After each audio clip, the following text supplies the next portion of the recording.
The West Ham Massive are pleased to support Iron Supporting Food Banks. They are a group of West Ham fans and friends inspired by the work of other football food banks around the country. They collect food and cash donations for a Newham Food Bank in Beckton, who supply sub-distribution centres in the borough 7 days a week and hand out several hundred 3-day emergency food packs every month to families in need. They are also working with other groups to improve conditions for vulnerable adults and children in the Newham community. You can help by making a donation to their Just Giving page. You will find the link to this in the description section of the video details in this stream. Thanks for your support. Come on, you Irons.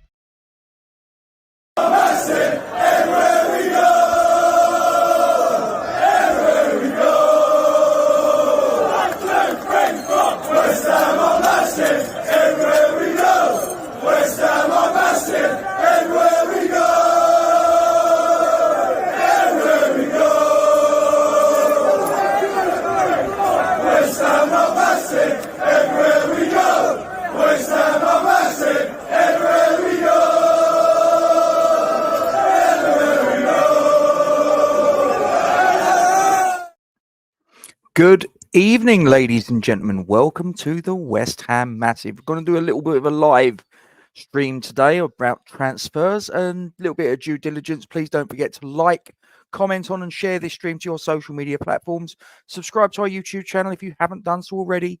Make sure you hit the bell icon for alerts of new content. And as always, ladies and gentlemen, we thank you very much for your support in this matter. Little bit of housekeeping as well, extending beyond that point. If adult language offends, do not watch this because there is a chance I might get a bit potty mouth. That's just the way I am. I don't mean to offend anybody, but if the odd swear word slips out, it is what it is. So, transfer talk. So, it's been put on Twitter by the Italian journalist that's very well known, very reputable, by the name of Fabrizio Romano. I'm sure you've heard of him.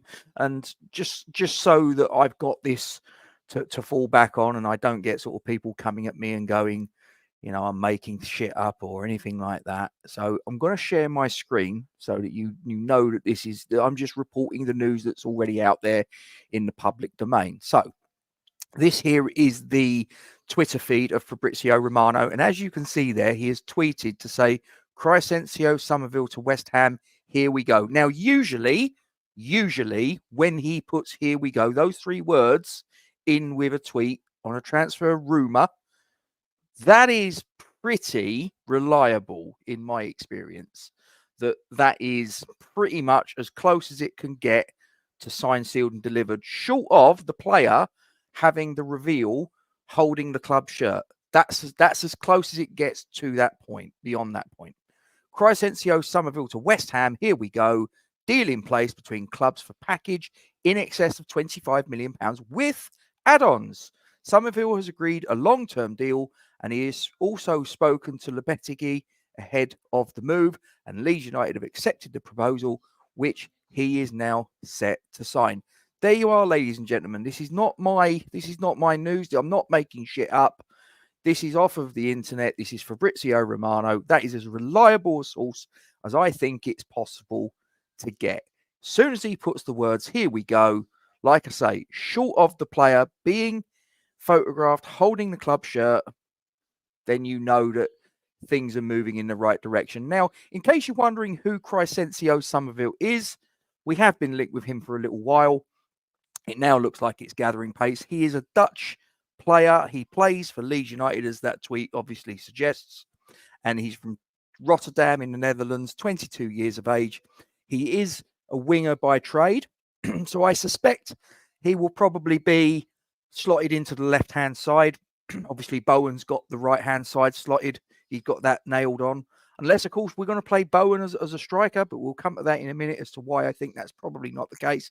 And if you've looked at the thumbnail, you've probably worked out the reason behind why I don't think that Bowen's necessarily going to be moved as a striker. But he started his career, his professional career, that is, at Feyenoord before moving to Leeds United in 2020. He's had a pretty decent time there, hence why he's on the radar of clubs that are higher up the pyramid. Obviously, Leeds were in the Premier League 2 seasons ago. He's played in the Premier League. They obviously got relegated.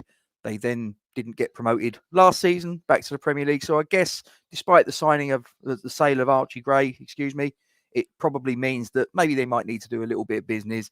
Probably they didn't want to get rid of him. They didn't want to move him, but everybody's got their price. Obviously, we've come in with a price that's agreeable to the club. We've obviously put together a personal terms that are acceptable to the player. And as Fabrizio Romano has said, it's very much a case of here we go. He hasn't actually got any caps for the Dutch national team as of yet. He's been capped from under 16s, 17s, 18s, 19s, and 21 for the Netherlands. But I think that probably a full international cap is not a million miles away. In the Championship and Premier League, which he's obviously appeared for Leeds United, he has played 89 games in all competitions and scored 25 goals. Not bad for a winger, I think it's fair to say, although you do have to factor in that one of the 4 seasons that he was at Leeds United, it was in the Championship. So maybe that obviously boosts his figure quite a bit because he's playing against inferior opposition. But at the end of the day, he can only play against the teams that were put in front of him. So, but yeah, that's the latest news on Crescencio Summerville. So it looks like we may well have our left winger berth all sewn up, ready to go.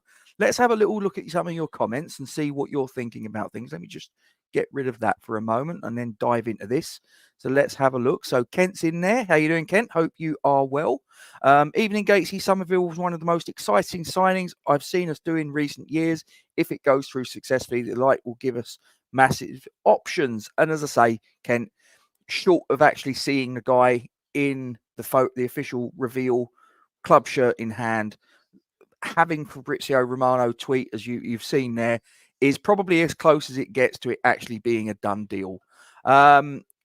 Chris the Hobbit, you foul-mouthed git. Well, just for you.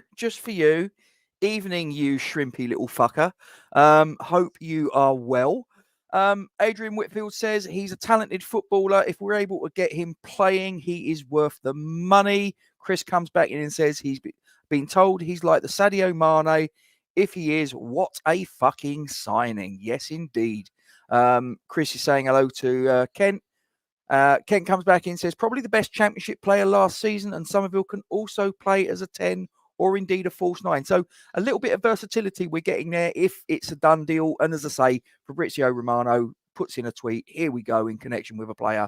That's probably as close as you can get to it being an official thing. Now, I mentioned earlier about could it be that Jared Bowen is maybe moved as a central striker? Well, look, that's still an option. Let's have it right.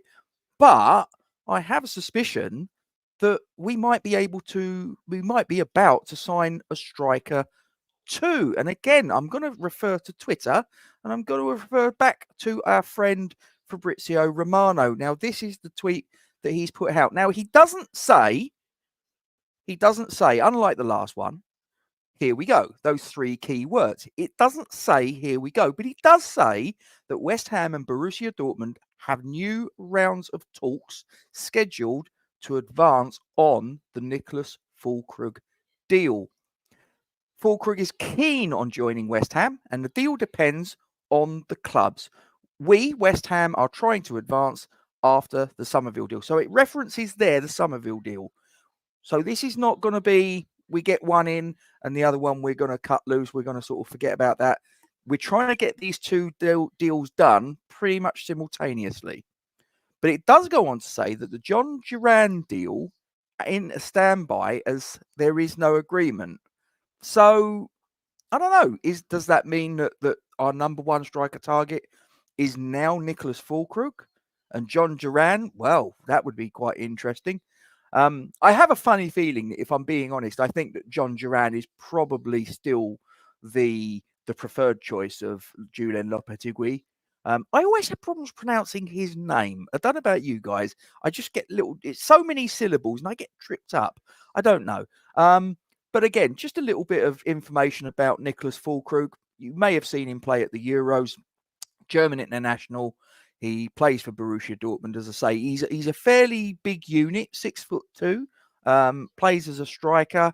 He started his professional career at Werder Bremen. He's been around the block a little bit. Nuremberg, Hanover, back to Werder Bremen. And then obviously in 2023, he moved to Borussia Dortmund. He's played, like I say, German international. He's got youth caps as well, 18s, 19s, and 20s. He's played for the national team for about the last 2 years. He's got 21 international caps, 13 goals. That is a pretty good return. That is a pretty good return. And I think for most of that, they wouldn't have been playing mug teams like the Faroe Islands and San Marino and fucking, Montserrat or anything like that. They'd have been playing decent level teams. He's got 13 goals in 21 international appearances. I don't know how many starts they are. I haven't looked into that. But that's pretty decent, it has to be said. If you look at his record in proper football, in competitive football, he's got 122 goals in 357 appearances. So that's roughly 1 goal every 3 games in his professional career. If you just want to look at his time as Borussia Dortmund's striker, and he's only been at Borussia Dortmund for the previous season, the season obviously they played in the Champions League final, 15 in 43. So again, it suggests that this is a guy that is a 1 in 3 merchant. So not what I would call prolific. My interpretation of prolific is about a goal every other game, about every 2 to 2.5 games. He's sort of like, he's veering into the goal every 3 games. So he's not quite prolific, not top level, but still very handy player to have. Gives us another string to our bow. As I say, I think that in all probability, he's probably going to be the fallback strategy if it looks like the John Duran deal isn't going to work, either because the Villa are not going to be compliant, or the finances aren't going to work, or this, that, and the other. I think this is the guy that we're going to go, okay, fine, that deal's not going to happen. Fuck it. We're going to sort of dip into that particular market. And I don't think that it's a bad signing, in all honesty. That's pretty good. Like I say, if we can get a goal getter, 1 in every 3, I think that's pretty decent. The only thing that I would say is a negative is that he's 31 years of age, and we do have quite an aged squad. It's one of the things that I think we've established as a fairly well established fact, a bit of a bugbear of ours. We need to get the average age of the club down. Having said that, that doesn't necessarily mean to say every signing we've got to make from this point on has to be 23, 24 years of age. Occasionally, we might have to get a player with a little bit more experience, and that can work quite well sometimes. We've had lots of players over the last however long that we've brought in where you think that maybe they're a little bit past their sell-by date. They're in their sort of mid-30s, and you manage to get a little bit of decent value out of them. A couple of examples in recent years, I would say, would be people like Pablo Zabaleta, people like Lucas Fabianski. There's other examples besides. So 31 years of age, yeah, ideally I'd like someone a bit younger, but it's not too bad. It's not too bad. Chris comes in, says, Fullkrug looks like a great player if we can get him. Loppy floppy cock. Listen, like I say, I trip up on his name. What can I tell you? Kent comes in, says, I think we won't know what teams we are going to play next season. So I think there will be massive fluidity to our team. The head coach will be extremely adaptable depending on the opposition. Again, this is I think Fullkrug, from what I can see, is probably more akin to an old-fashioned type of striker. I think that mobility-wise, probably John Duran is probably the superior player. And from what I can make out of Lopetegui in terms of what he normally serves up in the football that he normally sort of likes to sort of go for, is probably he's going to go for a more mobile striker. And as I say, I stress that tweet, unlike the first one that I showed you, doesn't say here we go, but it does say he's an option. So looks like Crescencio Summerville is pretty close to being a done deal, but Fullkrug, we'll wait and see. The German striker, 1 in 3 isn't bad for a striker. No, it's not. I'm not saying it's bad. Not saying it's bad at all. But it's not prolific. It's not top level. Like I say, for me, I'm just like a top level striker. I'm looking for 1 in 2.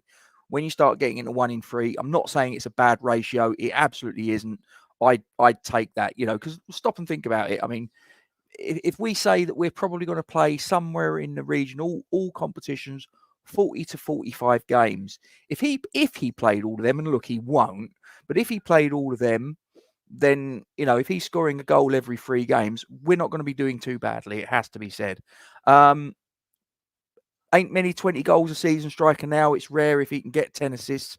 Age is the only worry. Exactly that, Ken. I think that's the only thing that I think. Look, we're going to bring him in. He's not going to have any real resale value. We have to resign ourselves to that. So he has to come in and hit the ground running. We can't have him coming in on and I'd imagine he'd come in on pretty big wages. I'd imagine that he'd command a pretty hefty transfer fee. I don't know how long he's got in his contract, 2, 3, 4 years, whatever, something like that. As I say, Dortmund only signed him in the summer of last year. But I think that this could be a pretty good signing, but it looks like Crescencio Summerville's a done deal. But listen, if any of you guys are watching this after the fact, you will have a comment section below. I've obviously had the guys getting involved in the live chat, but any of you guys that are watching it latterly, get your comments stuck into the bottom. And if you haven't already subscribed to the channel, why ever not? Subscribing to the channel is absolutely free of charge. It doesn't cost you a penny, and you get all sorts of little nuggets like this where I can pop up and give you a little bit of information, a little bit of energy, hopefully. But yeah, give us a subscribe, like the stream if you can as well. And don't forget to share it to your social media platforms. As it says on there, like, comment, share, subscribe, hit the bell icon. You know it makes sense, ladies and gentlemen. Anyway, thanks very much for joining me. I hope you've enjoyed it. I look forward to seeing you again next time. Look after yourselves. Take it easy. The West Ham Massive are pleased to support Iron Sporting Food Banks. They are a group of West Ham fans and friends inspired by the work of other football food banks around the country. They collect food and cash donations for a Newham Food Bank in Beckton, who supply sub-distribution centres in the borough 7 days a week and hand out several hundred 3-day emergency food packs every month to families in need. They are also working with other groups to improve conditions for vulnerable adults and children in the Newham community. You can help by making a donation to their Just Giving page. You will find the link to this in the description section of the video details in this stream. Thanks for your support. Come on, you Irons. Massive, everywhere we go! Everywhere we go! West Ham are massive, everywhere we go! West Ham are massive, everywhere we go!